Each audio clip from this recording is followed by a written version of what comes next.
मुंब्रामध्ये मोठी रेल्वे दुर्घटना घडली आणि 4 प्रवाशांचा यामध्ये मृत्यू झाला। त्यानंतर आता रेल्वे प्रशासनाच्या वतीने स्पष्टीकरण देण्यात आलेलं आहे। तर जे जखमी झालेले होते त्यांना देखील हॉस्पिटलमध्ये दाखल करण्यात आलं।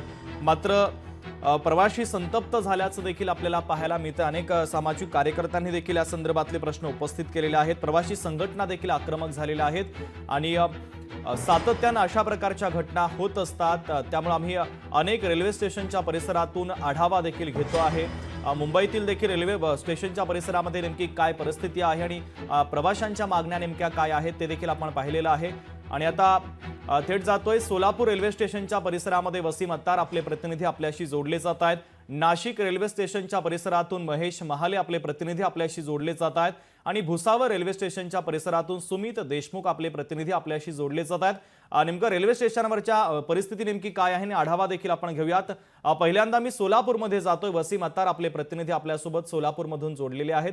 वसीम, नेमकी परिस्थिती काय आहे? कारण सातत्याने रेल्वे अपघातांचं प्रमाण हे वाढत चाललेलं आहे। मुंबईतली आजची ही घटना घडली, यापूर्वी देखील सातत्याने अशा प्रकारच्या घटना घडत असतात। अनेक नागरिकांचा हा रोजचा संघर्ष आहे, जीव जात असतो। सोलापूर रेल्वे स्टेशनच्या परिसरामध्ये कशा पद्धतीची व्यवस्था ही रेल्वे प्रशासनाच्या वतीने गर्दी नियंत्रित करण्यासाठी केलेली असते आणि प्रवाशांना नेमक्या कोणत्या समस्यांचा सामना रोजच्या रोज करावा लागतोय? सोबत निश्चित पाहायला गेलं तर मोबरा येथील जी घटना घडली ती घटना खरंच दुर्दैवी मानावं लागेल। या घटनेनंतर जे आहे ते सोलापूर रेल्वे प्रशासन जे आहे ते अलर्ट मोडवरती जे आहे ते आलेलं आहे। सोलापूर रेल्वे स्थानक जे आहे ते दक्षिण भारत आणि उत्तर भारत जोडलेलं जे आहे ते हे सोलापूरचं रेल्वे स्टेशन आहे। हजारो भाविक जे आहेत ते सोलापूरहून प्रवास जे आहे ते करत असतात।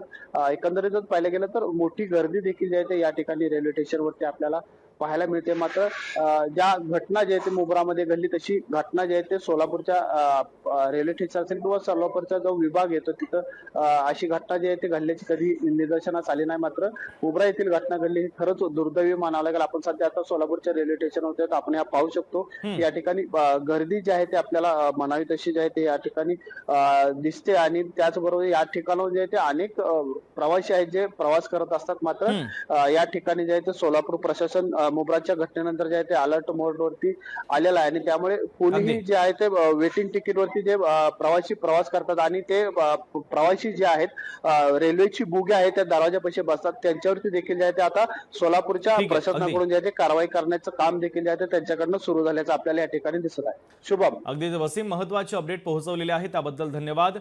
नाशिकमध्ये जातोय महेश महाले आपले प्रतिनिधी आपल्या सोबत जोडलेले आहेत। महेश, नाशिक हे एक महत्त्वाचं शहर आहे, धार्मिक स्थळ आहे, सातत्यानं नागरिकांची ये-जा मोठ्या संख्येने नाशिकमध्ये असते। कशा पद्धतीची परिस्थिती नाशिक रेल्वे स्थानकामध्ये आहे आणि प्रवाशांना रोजच्या रोज कोणत्या समस्यांचा सामना करावा लागतोय? शुभम, खरं तर उत्तर महाराष्ट्रासह उत्तर भारतामध्ये महत्त्वाच्या ठिकाणी ज्या रेल्वे आहे त्या नाशिक रोड रेल्वे स्थानकातून जातात। जवळपास दिवसाला 100 रेल्वे ज्या आहे त्या नाशिक रोड रेल्वे स्थानकातून उत्तर भारतासह इतर भागामध्ये जातात। यामध्ये 24 तासांमध्ये जर बघितलं तर प्रवाशांची संख्या देखील मोठ्या प्रमाणात असते। जवळपास 45,000 प्रवासी जे आहे ते नियमितपणे रोज नाशिक रोड रेल्वे स्थानकातून प्रवास करत असतात। त्यामुळे एक महत्त्वाचं स्टेशन जे आहे ते नाशिक रोड रेल्वे स्थानक जे आहे ते मानलं जातं। आज सकाळी देखील ज्या पद्धतीने मुंब्रामध्ये रेल्वेचा अपघात झाला आणि त्यामध्ये अनेक जण मृत्युमुखी पडले, त्याचप्रमाणे सकाळी देखील नाशिक रोड रेल्वे स्थानकामध्ये एक घटना घडलेली आहे आणि ज्यामध्ये एका प्रवाशाचा जो आहे तो मृत्यू झालेला आहे। हरीश जे आहे ते कल्याणवरून हरिद्वार एक्सप्रेसने निघालेले होते। त्यांच्यासोबत 18 नातेवाईक देखील होते। हरिद्वार एक्सप्रेसने ते प्रवास करत असताना नाशिक रोड रेल्वे स्थानकात उतरले, पाण्याची बाटली घेण्यासाठी गेले आणि परत येत असताना त्यांचा प्लॅटफॉर्मच्या पायरीवर पाय घसरला आणि ते आतमध्ये सापडले। त्यांच्या डोक्याला आणि छातीला गंभीर प्रमाणात इजा झाली, यामुळे त्यांचा देखील आत्ताच मृत्यू झालेला आहे। त्यामुळे एकूणच जर बघितलं तर रेल्वे स्थानकावर प्रवाशांच्या सुरक्षेसाठी काहीतरी आता नवीन यंत्रणा करावी। तू मांडलेला मुद्दा देखील महत्त्वाचा आहे, कारण जशी मुंबई पुण्यामध्ये परिस्थिती आहे तशीच परिस्थिती नाशिकमध्ये देखील आपल्याला पाहायला मिळते। तुर्तास धन्यवाद। भुसावळ हे देखील एक महत्त्वाचं जंक्शन आहे। खरं तर पश्चिम महाराष्ट्र, मध्य महाराष्ट्राला उत्तर महाराष्ट्राला जोडण्यासाठी हे जंक्शन महत्त्वाचं आहे। भुसावळ रेल्वे स्टेशनच्या परिसरात सुमित देशमुख आपले प्रतिनिधी आहे। कशा पद्धतीची परिस्थिती आहे आणि नागरिकांच्या समस्या नेमक्या काय आहेत ते सांगतायत सुमित। शुभम, आपण जर बघितलं तर भुसावळ रेल्वे स्टेशन जे आहे मोठं जंक्शन आहे आणि उत्तर महाराष्ट्राचं हे माहेरघर म्हटलं जातं.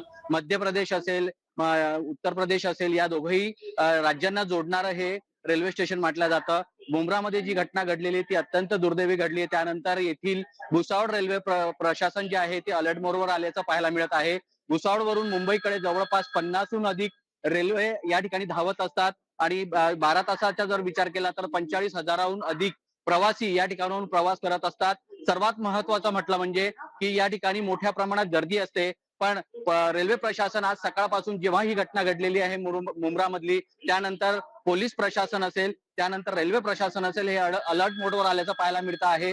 प्रवासी जे काही रेल्वेच्या दरवाज्यात बसून प्रवास करताना जे काही दिसलेले आहेत, सकाळपासून या ठिकाणी रेल्वे प्रशासनाने, पोलिसांनी या ठिकाणी मोठ्या प्रमाणात कारवाई देखील केलेली आहे आणि त्यांना दंड देखील ठोठावले आहेत. त्याच पद्धतीने रेल्वेमध्ये चढत असताना या ठिकाणी पोलीस बंदोबस्त देखील लावण्यात आलेला आहे. प्रवाशांना व्यवस्थितरित्या या ठिकाणी चढवण्यात येत आहे आणि जवळपास 12 तासामध्ये 50हून अधिक रेल्वे ह्या ज्या आहेत ह्या मुंबईच्या दिशेने धावत असताना आपल्याला पाहायला मिळत आहे. निश्चित. शुभम, अगदी सुमित, महत्वाचे अपडेट पोहोचवलेले आहेत. तर सोलापूरमधून वसीम अतार आपले प्रतिनिधी आपल्याशी जोडलेले होते, नाशिकमधून महेश महाले होते आणि भुसावळमधून सुमित देशमुख आपल्यासोबत जोडलेले होते. एकंदरीत रेल्वे स्टेशनच्या परिसरामधला आढावा आपण घेतलेला आहे.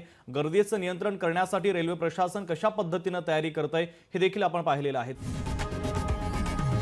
लोकशाही मराठी ऐका, पहा, जागरूक रहा.